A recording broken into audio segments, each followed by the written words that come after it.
and welcome. Today I'm here to tell you a little bit more about the training course, the further training course that I'm doing. It's called Lifting the Veil. So I've been working as a yoga therapist for a long time. And when I started yoga, I was not esoteric at all. I loved the breath. I loved visualizing and putting my brain to use. What I did not like was like singing bowls, incense sticks, chanting. That would have been something I would have run a mile from. It's just like, I remember even saying my first yoga teacher training, oh, if I need to do this chanting, I'm not going to teach ever. And that was like over 20 years, 25 years ago or more now. And I've come around to it. I really do have to say. I was really intuitive always all my life. So it's not that I don't believe in the other side. I just don't think you necessarily need to sing Indian chants or something like that to get there. My approach is really simple. And it would work with anyone that's skeptic because you can actually feel it. It's down to earth. It's non-threatening, and I always work with the beliefs of the person in front of me. So I don't ram anything down anyone's throat. And it's always an invitation, what I share with you. I'm here, my name is Simone Moyer, to just break down the course, the 2-week course of Lifting the Veil, so you can kind of like understand where we're going to go to a little bit better. Okay, so there's 4 modules, and it is about understanding and working with the unseen part of yoga, which is a really, really big part of yoga. I personally would think that it's maybe 80% of yoga, and you only see and manipulate 20% of it. So the pose and all the seen yoga is really only a small part. Yet teacher training focuses on that mostly. So this is really the essence, really condensed, like quite a wide spectrum of tools that are really helpful and that you can apply right away. And they're really practical. And they're for beyond the yoga mat. They're for life. They're really good life tools. Module number 1 is ritual. It's not just gonna wave some sage and ring a ball. It really is designed for you. We're gonna design a minimum practice, a medium practice, and a proper puja for you with your own beliefs. And that will also help you get to know yourself.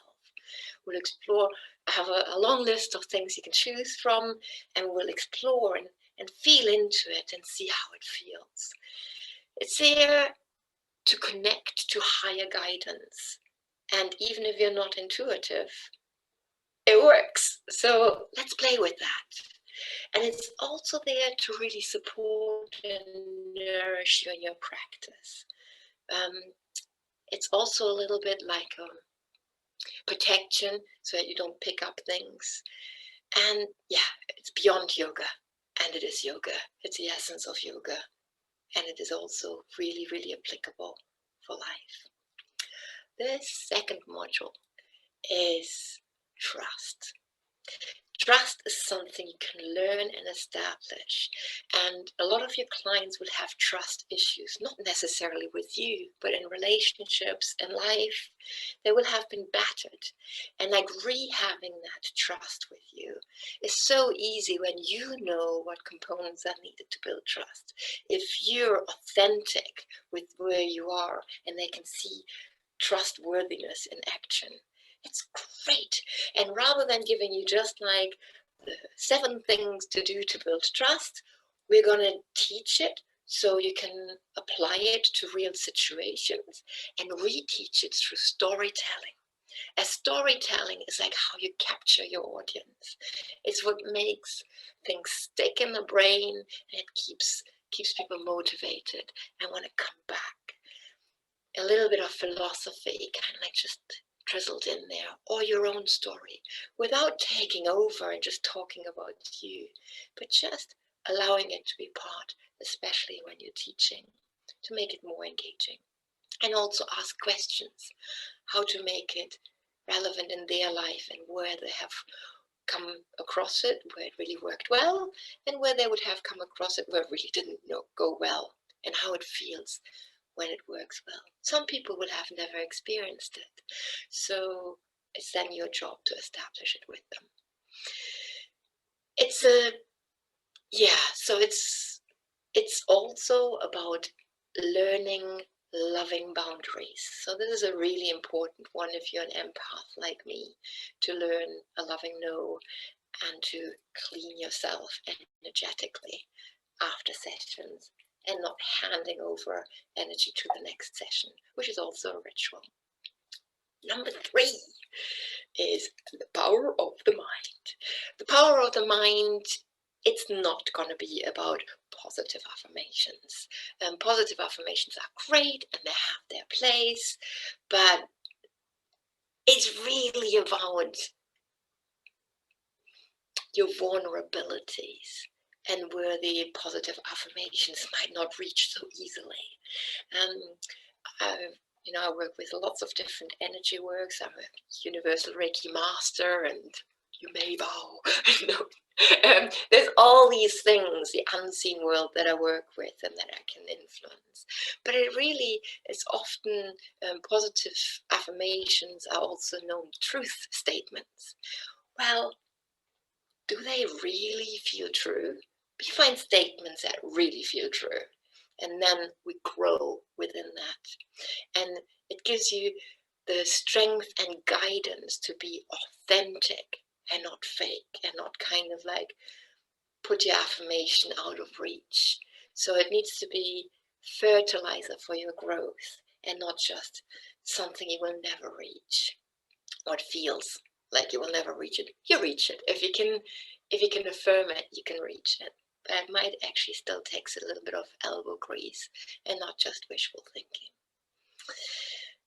And we also look at the growth mindset and the mindset of the beginner's mind, how that really kind of like becomes fertile ground for learning and for teaching and for meeting your client. And then we're coming to the 4th element of our teaching, which is breath journeys. Pranayama will be sprinkled throughout all 4 modules anyhow, so there will be always a breathing section in each one of them. But in this part particular, I let you experience how the breath can take you into different dimensions, and also really experience unconditional love, which is sometimes, or very often, talked about as something one would aspire to, but it's not really actually understood. I understand unconditional love, and I know how hard it is as a human to be in unconditional love, and that's not what we're going to work on. We work on the unconditional love between the soul, the spirit, and your human self. And that is such a wonderful thing to do.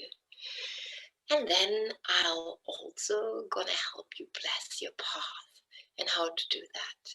And that will be, again, a ritual that you can invite into your life. And blessing is just something that hasn't been talked about that much. So there's different vibrations of what you can do. We know that joy vibrates high, it's a good vibration. We know that shame and guilt vibrates quite low. Above love, which is called like the human love, which is actually quite conditional, let's face it.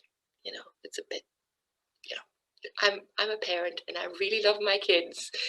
I really aim to love them unconditionally, but it's a real yogic job to love them unconditionally. And what we do is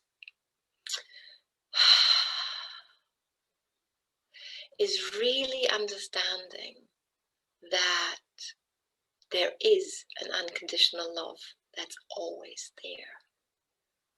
And that's amazing. And blessing your path, or blessing anyone, blessing your pain, blessing your struggles, blessing your kids, is vibrating even higher than love and joy.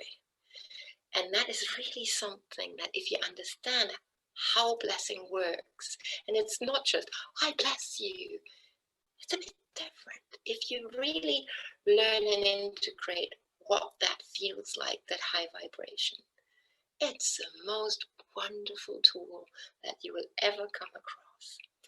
All the tools I teach you will be valid for life. You might catch yourself still thinking about this decades from now. And that's the feedback that I get from many, many of my older students. Hearing my voice in the back of their mind when they come across new aspects of yoga and learning how to run it past your guidance system to see if it's right and true for you in this moment, rather than just being told what to do through teacher yoga training or books or videos. This is one truth. It's really interesting. Does it apply to me right now? And with that, you find your own unique style, your own unique tribe, and your path just opens up in front of you. If you're not quite there and you've done your yoga teacher training and there's just like lots of poses to learn and they're kind of like there's some here, some there, and you don't have the glue to bring it all together into a transformational setting, this is the glue. Do you want it? I got it. Book in for a free session or like a 20-minute discovery call to see if it works for you at this time of your life. You will find my details on the link below, and yeah, just chat with me and we can see if we can make it work for you. If it's meant, it will happen. Namaste.